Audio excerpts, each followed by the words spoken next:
Okay, let's take a deep breath. That was a lot that we just worked through in our last few sessions. And we are in the middle of this restoration process where we've broken a lot of things down. We've got some work done on the car and on our hearts as men, but there's still a lot more to do, as you can see. There's still a lot more unfinished work in this restoration process. Well, we now are going to enter into phase 3 of the restoration process, which is called Live in Brokenness and Humility. We're going to explore in this session basically what is this biblical theme of God showing His power in really weak and broken people's lives. And so we've gone through the first 2 parts of the restoration process where we've explored our relationships with our earthly dads and come to know God as Father.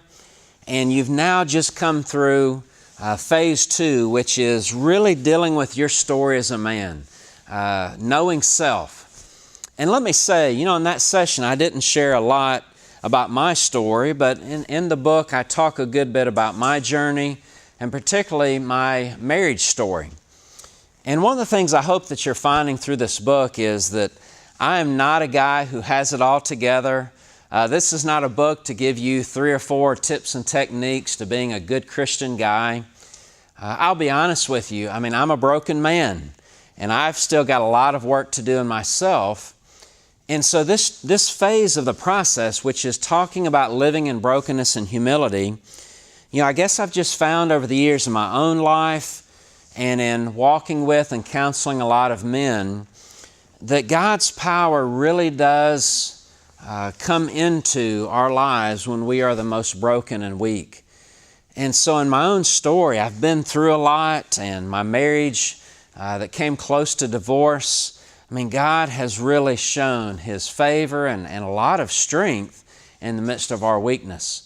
And so this chapter is personal for me because I believe it is one of those missing links in a lot of our churches and a lot of our spiritual processes for men, is where we tend to kind of go that legalistic route where we try and behaviorally put ourselves together, don't do this, do this. But I think that biblical theme is living in brokenness and humility. And so in this phase of the process, we're going to break things down a little bit more.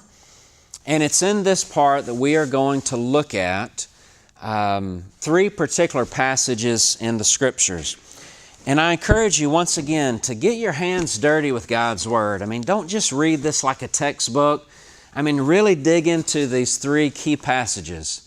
The first being Psalm 51, where we take a look at David, who had just come out of a very broken part of his life, sexual sin with Bathsheba.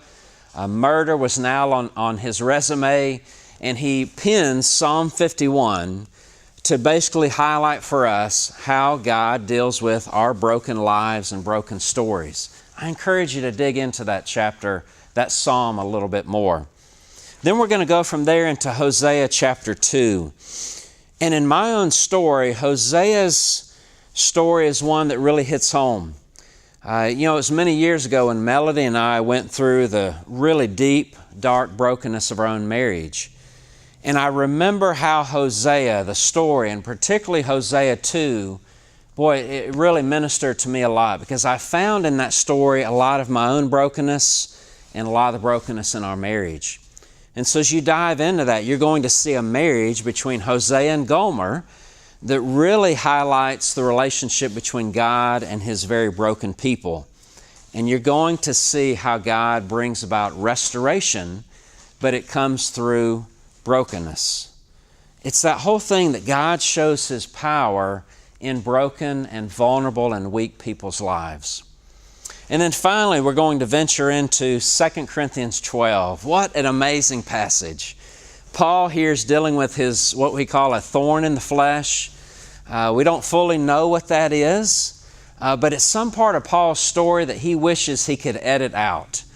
I can connect with that. As I look back on my story, there's a lot of scenes I wish I could delete or edit out. Maybe you do. But the thing I love about Paul's thorn is that he says, you know what? Instead of God deleting those parts of our stories, those really broken parts, God leaves them there and actually uses those to redeem us and to deliver His power in the midst of our weakness. What a missing link in our process as men, at least in my experience in spiritual things and in the church.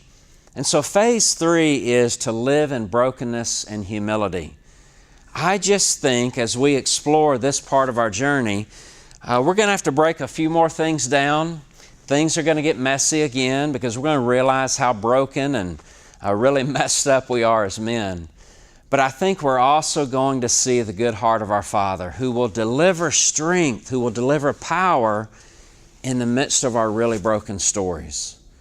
And so it's at this phase 2, your group maybe that you're meeting with. You could be walking through this alone with another guy, but if you're walking through this in a group setting, this is where some of those walls are beginning to come down.